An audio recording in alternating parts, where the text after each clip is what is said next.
ஹாலிடேஸ்னாலே அது நம்ம GT Holidays தான். South India's #1 travel brand. சன்லேண்ட்ல சமைச்சா சக்தி தானா வரும். வேலை வாய்ப்புடன் ஆசிரியர்களின் நேரடி கவனத்தில் ஃபேஷன் டிசைனிங் படிக்க ஆண்ட்வே ஸ்கூல் ஆஃப் டிசைன். இப்போ கூட நீங்க வந்திருக்கீங்க, நாங்க பேட்டி கொடுக்குறோம், இதனால கூட இஷ்யூ வரலாம்.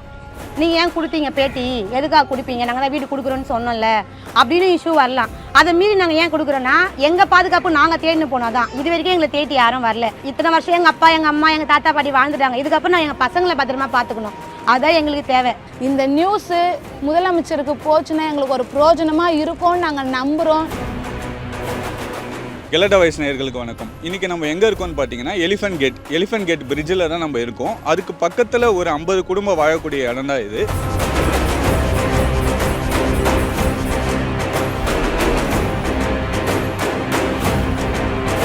இங்கே கிட்டத்தட்ட இந்த மக்கள் ஒரு 3 தலைமுறையாக இங்கே இருக்காங்க. அவங்களுக்கு அடிப்படை வசதி, குடிநீரோ பாத்ரூமோ எதுவுமே இங்கே கிடையாது. அவங்க கிட்ட தான் நம்ம இன்றைக்கி பேச போகிறோம். எலிஃபென்ட் கேட் இந்த இடத்துல நாங்கள் இருக்கிறோம். இந்த இடத்துல பார்த்தீங்கன்னா ஒரு 16 வருஷமாக இருக்கிறோம். ஃபஸ்ட்டு எங்கள் தாத்தா பாட்டி இருந்தாங்க, அப்புறம் எங்கள் அப்பா அம்மா இருந்தாங்க, இப்போ நாங்கள் இருக்கிறோம். 3ஆவது தலைமை நாங்கள் இந்த இடத்துல இருக்கிறோம். அதுக்கு முன்னாடி இருந்தவங்களும் இருந்துட்டு தான் இருக்கிறாங்களே. இந்த இடத்துல இப்போ அதுக்கு முன்னாடி எப்படி இருந்ததுன்னு தெரியல. இப்போ நாங்கள் வளர்ந்த நாட்களை பார்த்தீங்கன்னா இப்போ ஒரு 4 வருஷமாக பிரிட்ஜ் இடிச்சாங்க. பிரிட்ஜ் இடிச்சுலேருந்து நிறைய பிரச்சனை நாங்கள் அந்த இடத்துல பார்த்துட்டு இருக்கோம். மெயின் தண்ணி.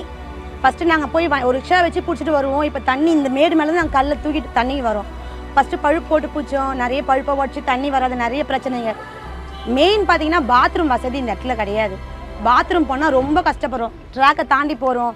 ட்ரெயின் வந்தால் எழுந்து நின்றுக்கிறதா இருக்குது. ட்ரெயின் இல்லைன்னா இப்போ உட்காந்து நைட்டில் போகிறாங்க. மோஸ்ட்லி நைட்டில் போகிறதுக்காக பார்த்துடுறாங்க, பகலில் போக மாட்டேன்றாங்க. நைட்டில் போனால் என்ன ப்ராப்ளம் பார்த்தீங்கன்னா நிறைய குடிக்கிற பசங்க, கஞ்சா அடிக்கிற பசங்க இதெல்லாம் இருக்கிறதுனால நைட்டில் அந்த சைடில் போகிறதுக்கு கொஞ்சம் பயமாக இருக்குது. ஏன்னா பொம்பளை பசங்களை வச்சுருக்கோமா, தனியாக பாத்ரூமுக்கு அனுப்பவும் பயமாக இருக்குது. நைட்டில் நாங்கள் போகிறதுக்கே பயப்படுறோம். ஒரு 2 மாதத்துக்கு முன்னாடி பார்த்தீங்கன்னா ஒரு பாட்டி தண்டவாளம் தந்து ஓடி வராங்க பயந்துங்க. என்னங்க பாட்டி கேட்டால் இந்த மாதிரி நடந்து வர முடியலமா, ஒரு 2 பசங்க தப்பாக நடந்துக்க பார்க்குறாங்க. அந்த பாட்டிக்கு பார்த்தீங்கன்னா ஒரு 80 வயசு இருக்கும். அவங்க சொல்லும் போது நாங்கள் ஒரு 2-3 பேர் போய் பார்க்குறோம். அந்த பசங்க எங்களை பார்த்து நாங்கள் பயந்துன்னு ஓடி வரோம். அந்த மாதிரி வயசானவங்க கிட்டே நடந்துக்கிறாங்க. அவங்க பயந்து வந்து எங்கிட்ட சொல்லும் போது ரொம்ப நாங்கள் பயந்துட்டோம். கிட்ட போகிறதுக்கு எங்களுக்கு பயமாக இருக்குது, போனால் எங்கிட்ட தப்பாக நடந்துப்பாங்களோ அப்படின்னு சொல்லிட்டு. குழந்தைங்க பாதுகாப்புன்றது இங்கே கிடையாது. ஏன்னா மெயின் ரோட்லேயே இருக்கும். குழந்தைங்க எதாச்சியாக நாங்கள் சமையல் செய்யும் போது ரோட்டில் ஓடும் போது ஒரு வண்டி வந்தால் எதனா ஆனால் பார்க்குறது கூட இங்கே எதுவும் கிடையாது. பொதுவாக சொல்லணுன்னா வேலையே ஃபஸ்ட்டு எங்களுக்கு சரியாக கிடையாது. ஏன்னா குழந்தைங்கள பார்த்துக்குதா நாங்கள் எதுனா வெளியில் போய் வேலை செய்கிறதா அந்த மாதிரி ஒரு யோசனையே எங்களுக்கு வர மாட்டேங்குது. இங்கேயே சுற்று வட்டாரத்தில் எதனா கிடைக்கிற வேலையை தான் நாங்கள் அந்த டைமுக்கு செஞ்சுட்டு அந்த வருமானம் வச்சு தான் எங்கள் ஃபேமிலி நாங்கள் ரன் பண்ணுறோம். அந்த வருமானமே எங்களுக்கு போதாது. நாங்கள் தனியாக வெளியில் வீடு போகணுன்னா கூட எங்களுக்கு ஹெல்ப் பண்ணுறதுக்கு யாரும் கிடையாது. அதுக்கேற்ற வருமானம் இல்லை. மேக்ஸிமம் நாங்கள் வெளியில் போனாலும் 5000 ஒரு 10,000 தான் வாடகை சொல்கிறாங்க. அந்த வாடகை அளவுக்கு எங்களுக்கு காசு கிடையாது. நாங்கள் வாங்கியிருக்கிற கடனை கட்டுறதா இல்லை குழந்தைங்கள பார்க்குறதா, எங்களுக்கு உடம்பு சரியில்லை அதுக்கு செலவு பண்ணுறதா, அதை பார்க்கறதுக்கே எங்களுக்கு வருமானம் இல்லை. நாங்கள் எப்படி இந்த இடத்த விட்டு வெளியே வாடகை போகிறது எங்களால் முடியாது. அதனால இந்த இடத்துலையே எங்கள் வாழ்வாதாரத்தை நாங்கள் இது பண்ணுறோம். நாங்கள் ஒரு 40-50 வருஷமாக இருக்கிறோம் ஐயா. எல்லாருக்கும் தெரியாயா நாங்கள் இருக்கிறோம் ஐயா. இது வரைக்கும் யாரும் என்னன்னு கேட்கல. இங்கே வரைக்கும் எல்லாருக்கும் ஒழுங்குக்கிற சாமி எங்களுக்கு ஒழுங்குக்கிற நாங்கள் நிர்பலத்தான் இருக்கிறோம். எங்களை யாரும் கேட்க ஆள் இல்லை சாமி. நிர்பதி வீட்டில் சாப்பாடு கொடுப்பாங்க, தந்து கொடுத்தாங்க. அதனால் கூட சாமி சாப்பிட்றோம். எங்களுக்கு இங்கே வழி கிடையாது. எங்களுக்கு யாரும் எங்களை கேட்கறது ஆள் இல்லை சாமி.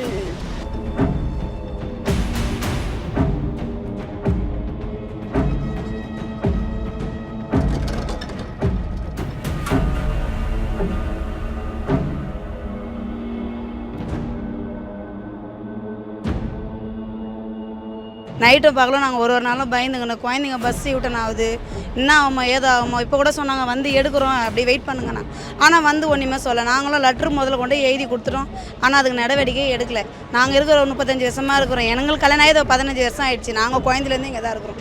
இந்த இடத்துல இருக்க பசங்களை விட வெளியாட்கள் இது உள்ள நிறைய தஞ்சம் அடைகிறாங்க. நைட் டைமில், பகல் டைமில் அவங்க பாட்டுன்னு வராங்க, அவங்க பாட்டுன்னு போகிறாங்க. என்னென்னமா எடுத்துகிட்டு வராங்க. பயமாக இருக்குது தானே இங்கே இருக்கிறதுக்கு. பசங்க விளையாட்டு சின்ன சின்ன பசங்க அவங்க ஒரு 2 செகண்ட் பார்க்கலன்னா என்ன இருக்குன்னு தெரியாது. அந்த மாதிரி நாங்கள் பயந்துட்டு தான் வாழ்ந்துட்டு இருக்கோம் இந்த இடத்துல. ஒரு டைம் பார்க்கும்போது திடீர்னு ஓடுவானுங்க, போலீஸ் வருவாங்க, ஓடுவாங்க. ஆனால் அந்த டைம் வராங்க போலீஸ், அவ்வளோதான். அதுக்கப்புறம் வர மாட்டேங்கிறாங்க. கடன் வாங்கி சாப்பிட்டுக்கணும், கடன் வாங்கி இது பண்ணிக்கணும், குழந்தை குட்டிகளை வச்சுக்கணும். எவ்வளோ நாங்கள் கஷ்டப்படுறோம். வீட்டு வேலை செய்கிறோம். எங்கள் வீட்டுக்காரில் 2 பேத்தி ஒரு பேரன், குழந்தை குட்டிகளை வச்சுன்னு ஒரு பேத்தி காது கேட்கல, பேச்சு வரல, பிக்ஸு வருது, 4 வயசாகுது அந்த குழந்தைக்கு. இவ்வளோலாம் வச்சு நாங்கள் இந்த இடத்த விட்டு போன வேறு வழி இல்லை. இவர் தருவாருன்னு தான் நாங்கள் நம்பிக்கை நிற்கிறோம். ஆனால் 4 வருஷம் அது இன்னும் எதுவும் கொடுக்கல. சின்ன எங்களுக்கு ஒரு இடம் கட்டினாலும் நாங்கள் போயிடுவோம். இந்த இடத்த நீங்கள் போயிடுங்க, இந்த இடத்த நீங்கள் போங்கன்னு சொன்னால் நாங்கள் போயிடுவோம். மயிலையும் காற்றுலேயும் நாங்கள் பாம்புலேயும் பூச்சிலையும் இருக்கிற குழந்தைங்க குட்டி வச்சுக்கின்னு எங்களுக்கு வீடு தரவே இல்லை. அதனால் நாங்கள் எவ்வளோ நாளாக இருக்கிறோம் இங்கே. எப்படின்னா ஒரு கண்ணை கை காட்டணும் எங்களுக்கு. எவ்வளோ இப்போ காசு கொடுத்து செலவு பண்ணி பார்க்குறோம், அப்போ கூட அந்த காற்று எதுவும் ஆகலை. எப்படின்னா ஒரு வழி எங்களுக்கு ஒரு கண்ணை காட்டணும். அதுக்காக தான் இங்கேயே இருக்கிறோம் நாங்கள்.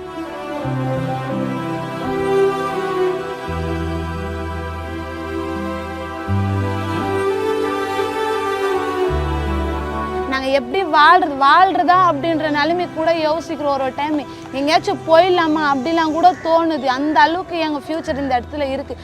இந்த இடத்த வந்து நாங்கள் பேர் சொன்னாலுமே எங்களை ஒதுக்கப்பட்ட இடம் மாதிரி எங்களை ஒதுக்கி தான் வைக்கிறாங்க. ஒரு ஜாப் கிடைக்க மாட்டேங்குது சார். இன்டர்வியூக்கு போயிடுறாங்க. எங்கள் அத்தை பொண்ணு இன்டர்வியூக்கு போயிருக்காங்க. இன்டர்வியூ போய் ஜாப்ல அங்கே எல்லாமே ஓகே ஆகிடுச்சு. இந்த ஏரியான்னு சொன்னதுக்கப்புறம் இப்போ பஸ் வந்து பிக்கப் பண்ணுறதுக்காக பஸ் வருது. அவங்க என்ன சொல்கிறாங்க, இந்த ஏரியாவுக்கு பஸ் வராது, ஸ்லம் ஏரியாவாக இருக்குது, கஞ்சா அடிக்கிற பசங்க இருக்காங்க, லோக்கல் ஏரியாவாக இருக்குது, இந்த இடத்துல பஸ்லாம் வராது அப்படின்னு சொல்லிடுறாங்க. ஒரு காலேஜ் சேர்னாலும் ஒரு இஷ்யூவாக இருக்குது. ஒரு பொண்ணு பார்க்க வந்தால் கூட இந்த இடமா பிளாட்ஃபாரமா, இந்த இடத்துல இருக்க பொண்ணா, ஐயோ இந்த இடத்துல இருக்கவங்க இப்படி தான் இருப்பாங்கன்னு சொல்லிட்டு ஏரியா வச்சே ஒரு ஜட்ஜ் பண்ணிடுறாங்க. ஒரு ஸ்கூல் சேர்க்கனாலும் அட்மிஷனுக்கு கூட எங்களுக்கு ரொம்ப கஷ்டமாக இருக்குது. ஒரு ஸ்கூலில் கூட ஒரு ப்ரூஃபை பார்த்தாங்கன்னா ஐடென்டிஃபை அந்த அட்ரஸை பார்த்தாலே இந்த ஏரியாவா, அவ்வளோதான். ஏரியா வச்சே எங்களை ஜட்ஜ் பண்ணிடுறாங்க சார், அவ்வளோதான். அது விபச்சாரமாகட்டும் இல்லை போதை இல்லாதவங்க கூட அவங்க போதைக்கு அடிமையாயிடான்னு சொல்லிடுறாங்க. விபச்சாரம் பண்ணாதான் விபச்சாரத்துக்கு அடிமைன்னு சொல்லிடுறாங்க. அதனால இந்த இடத்துக்கு இருக்கவே பிடிக்க மாட்டேங்குது. ஃபஸ்ட்டு ரோட்டு மேலே இருந்தோம், கொட்டா கட்டின்னு பிளாட்ஃபாரம் கடை விற்றுக்குன்னு அப்படியே போயிடுச்சின்னு சாப்பிட்டு இருந்தோம். பிரிட்ஜு இடிக்கோ கீழே கட்டிக்கினாங்க. சரி அங்கே கட்டினோம், அங்கே கட்டி மறுபடியும் இடிச்சு இங்கே கட்டிக்கினாங்க. அதேமாரி 4 வாட்டி கட்டிட்டோம். கட்டி இங்கே செவுறு ஊய்ந்து போச்சு மழை பெஞ்சு. ஒரு பொம்பளை பசங்க வரன் பார்க்கணுன்னா கூட அந்த இடமா அப்படின்னு சொல்லிட்டு வரன் வர மாட்டேன்னுது. இப்படியே நாங்கள் பொம்பளை பசங்க கட்டி கொடுக்காம நாங்கள் ஒரு டீசெண்டான ஒரு லைஃப்பில் இல்லாமல் இந்த இடத்துல இருந்தோம்னா எங்கள் பசங்களோட ஃப்யூச்சர் என்ன ஆகுறது, அவங்க எப்படி வாழ்வாங்க, அதெல்லாம் யோசிக்கும் போது எங்களுக்கு ரொம்ப கஷ்டமாக இருக்குது.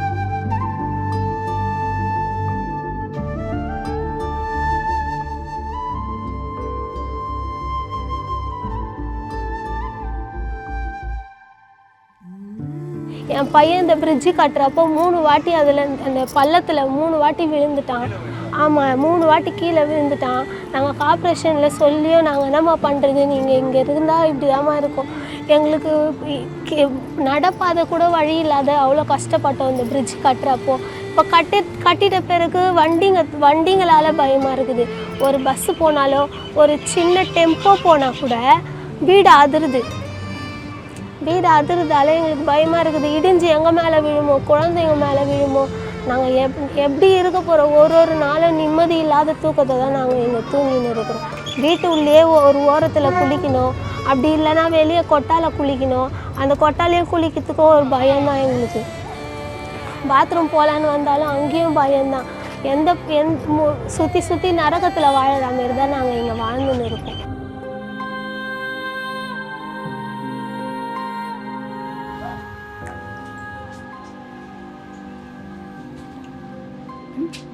இந்த மழை பெஞ்சு இந்த புயல் காற்றுலாம் அடிச்சுலப்பா, அதில் வந்து இந்த ஓடெல்லாம் தூக்கிடுச்சு.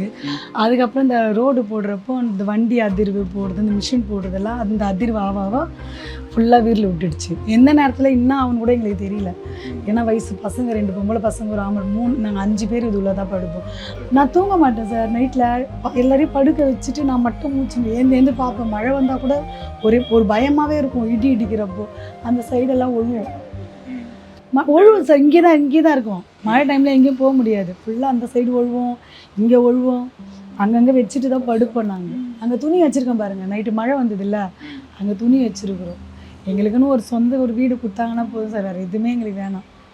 எல்லாம் லோடு வேலை தான். மாட்டு வண்டி ஓட்டுறவங்க, மூட்டை தூக்குறவங்க, எல்லாம் அந்த வேலை, மீன்பாடி ஓட்டுறவங்க எல்லாம் அதுதான் செய்கிறாங்க. யாரும் இன்றைக்கி போனால் தான் இன்றைக்கி அவங்க வீட்டில் ஒலன்ற மாதிரி தான் இருக்குது காலம். இப்போது கஞ்சாவது குடிச்சிட்டு உக்காரணும் அந்த இதில் தான் இப்போ இருக்கிறாங்க எல்லாருமே. நாங்கள் தான் படிக்கல காலத்துக்கு இங்கே இருந்துட்டோம். பிள்ளைங்களாவது கொஞ்சம் அப்படி ரெடி பண்ணி அனுப்புகிறோம். நம்மளால் முடிஞ்சது சரி இருக்க வரைக்கும் பார்த்துன்னு கார்பரேஷன் தான் படிக்க வைக்கிறோம் 2 பசங்களையும். எங்களுக்கு என்னென்னா நாங்கள் காலத்துக்கும் நம்ம இருந்துட்டோம். நம்ம பிள்ளைங்களாவது ஒரு நிலமை ஒரு சொந்த வீட்டில் போய் உக்காரணும் அப்படின்ற ஒரு இதுவும் எங்களுக்கு. அது ஒரு நல்ல உதவி பண்ணால் நல்லாயிருக்கும். ஒரு 4 வருஷத்துக்கு முன்னாடி பிரிட்ஜை இடிக்கும் போது என்ன சொன்னாங்கன்னா வீடு கொடுத்துருவாங்கன்னு தான் சொல்லி எங்களுக்கு வாக்குறுதி கொடுத்துருக்காங்க. இப்போ ஒரு 2 வருஷம் முன்னாடி இப்போ புயல் வந்துச்சு. புயலில் ஓடு ஃபுல்லாக உடஞ்சிடுச்சு. ஓடு உடஞ்சி ஒருத்தரும் வந்து எங்களை எட்டி பார்க்கல. ஃபுல்லாக எல்லா பொருளும் சேதம் அடைஞ்சிருக்கு. வீடு ஃபுல்லாக இடிஞ்சு இருக்கு. இப்போ வண்டி பிரிட்ஜு போக போக வண்டி மேலே போக போக வீடு ஃபுல்லாக விரிசல் விழுந்திருக்கு. அந்த வீடு இப்போ இதுக்கப்புறம் டிசம்பர் மழை வந்தால் எப்போ என்ன ஆகுன்னு எங்களுக்கு தெரியாது. ஒரு உயிர் போனாலும் சில வந்து எட்டி பார்க்க ஆள் கிடையாது. இப்போ கூட நீங்கள் வந்திருக்கீங்க, நாங்கள் பேட்டி கொடுக்குறோம். இதனால கூட இஷ்யூ வரலாம். நீங்கள் ஏன் கொடுத்தீங்க பேட்டி, எதுக்காக கொடுப்பீங்க, நாங்கள் தான் வீடு கொடுக்குறோன்னு சொன்னோம்ல அப்படின்னு இஷ்யூ வரலாம். அதை மீறி நாங்கள் ஏன் கொடுக்குறோன்னா எங்கள் பாதுகாப்பு நாங்கள் தேடின்னு போனால் தான். இது வரைக்கும் எங்களை தேடி யாரும் வரல. நாங்களாக தேடி போனால் தான் எங்களுக்கு ஒரு வாழ்வாதாரமே. ஏன்னா இத்தனை வருஷம் எங்கள் அப்பா எங்கள் அம்மா எங்கள் தாத்தா பாட்டி வாழ்ந்துட்டாங்க. இதுக்கப்புறம் நான் எங்கள் பசங்களை பத்திரமா பார்த்துக்கணும். அதுதான் எங்களுக்கு தேவை. எங்களுக்கு ஒரு வீடு கொடுத்தா போதும். நான் சொல்லனால அந்த பாப்பா செஞ்சு அந்த மாதிரி என்ன ஆகுமான்னு ஒரு பயம். ஆனால் எங்கள் அப்பா அம்மா காலத்துலேருந்து ஓட்டு நாங்கள் திமுகவை தான் போடுறோம். என் குடும்பத்தில் 9 ஓட்டுக்குது. 4 பையன் 4 மருமக நான் 9 ஓட்டு என் குடும்பத்தில். எங்கள் அக்கா குடும்பத்தில் 5 ஓட்டு. இப்படி இருந்து நாங்கள் போட்டுன்னு வரோம். ஒன்றுமா நாங்கள் அவரை தான் நம்புகிறோம்.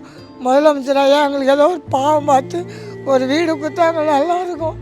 நாங்கள் சொல்ல முடியலைங்க சார். எங்கள் வாய் தான் அடிக்கிறாங்க இல்லையா. நாங்கள் இது இப்போ அதுக்காக தான் நாங்கள் சொல்கிறோமே. இத்தனை நாள் நாங்கள் மறைஞ்சி இருந்தோம். இப்போ நாங்கள் வெளியே வர ஆரம்பிக்கிறோம்னா குழந்தைங்களுக்காக நாங்கள் வெளியே வர ஆரம்பிக்கிறோம்.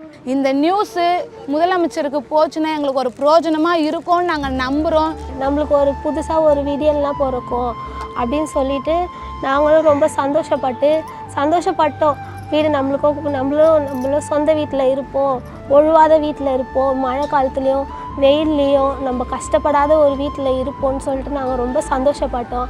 ஆனால் அந்த சந்தோஷம் எங்களுக்கு நிலைக்கவே இல்லை. எங்களுக்கு ஒரு வீடு இருந்தால் போதும். சொந்த வீடு கிடையாது. எங்களுக்கு வாழ்வாதாரமே இங்கே தான். எங்கள் வீட்டுக்கார் ஒண்டி தான் கூலி வேலை செய்கிறார். 53 வருஷமாக இதே இடத்துல வாயிறேன். இதே பிளாட்பாரம் தான். காற்றாச்சலம் மயாச்சலம் இந்த பிரிட்ஜு மேலே தான் படுப்போம். எதோ விபத்து நடந்தாலும் யாரும் வந்து கேட்க போகிறதில்ல. வீடு உயிந்தாலும் யாரும் வந்து கேட்கறதில்ல. நாங்கள் குளிக்கிறது பாத்ரூம் கிடையாது. பாத்ரூமில் ஒரு புண்ணியத்து ஒரு குழந்தை குளிதான் ஒழுத்து அரமானியமாக குளிக்கும். அந்த உடம்பை பார்த்தும்போது ரோட்டில் பார்த்து தான் போகிறாங்க. இதை யாரும் பார்த்து எதுவும் கேட்கறது கிடையாது. ஒரு ஒன்றுக்கு போனால் கூட ஒரு பாத்ரூம்னா ரயில்வே கேட்டுக்கு போகிறாங்க. இதோ பக்கத்தில் ரயில்வே கேட்டுக்கு போகிறாங்க. ஒரு பொம்பளை போய் பாத்ரூம் போனால் அண்ணன்ட்டு இப்போ ஜென்சி முறைச்சி பார்க்குறான். குடிக்க தண்ணி இங்கே கிடையாது. எத்தனையோ பேர் இறந்துக்கிறாங்க. ரயில்வேக்காரங்க தீக்கிரம் வந்து இங்கே போட்டு உங்கள் பாடி வாங்கின்னு போகணும்னு சொல்லுவாங்க. எங்களால் காசு கிடையாது. பாடி எடுத்து நாங்கள் பொழிக்கிறதுக்கு காசு கிடையாது. எத்தனையோ பேர் இறந்துக்கிறாங்க. நாங்களே பார்த்துறேன். எனக்கு 53 வயசு ஆகுது. நான் இதே ஊரில் தான் இருக்கிறேன். ஒன்றுமே மாட்டு வண்டி, ரிக்ஷா வண்டி, ஆட்டோ வண்டி தான் ஓட்டிக்கிறேன். குடிக்க தண்ணி இந்த ஏரியாவில் கிட்டத்தட்ட 200 மீட்டரில் போய் எடுத்துன்னு வராங்க. சாதாரண பொம்பளை போய் எடுத்துன்னு வராங்க. ஒரு மூவாதுங்க அவங்க ஹஸ்பண்டே வேலைக்கு போயிடுறாரு. அந்த அம்மா அந்த மூவாதை வச்சுக்கின்னு 2 குடம் வச்சுக்கின்னு தீக்கின்னு வருது. 2 வாட்டி கீழே விழுந்து அல்பரிசன் ஆகிக்குது. இதுமாரிலாம் சூழ்நிலை நடக்கும்போது எந்த ஒரு அரசாங்கமும் நம்ம எட்டி பார்க்கல. ஓட்டுப்படி ஜனங்க இப்போ கஷ்டப்படுறாங்கன்னு சொல்லி எந்த ஒரு மக்கள் வந்து கை கொடுத்து தூக்கலை.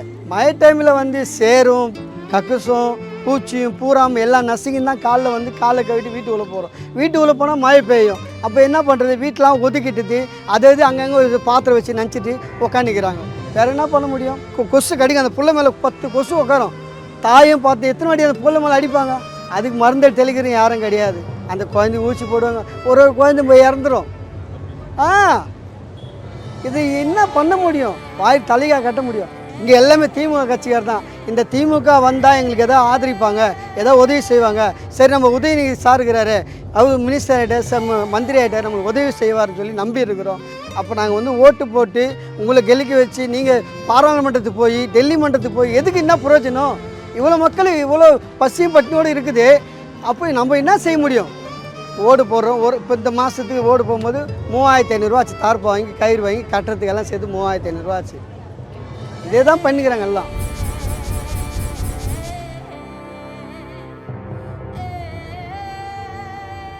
ஹாலிடேஸ்னாலே அது நம்ம GT ஹாலிடேஸ் தான். South India's #1 travel brand. சன்லேண்ட்ல சமைச்சா சக்தி தானா வரும். வேலை வாய்ப்புடன் ஆசிரியர்களின் நேரடி கவனத்தில் ஃபேஷன் டிசைனிங் படிக்க ஆண்ட்வே ஸ்கூல் ஆஃப் டிசைன்.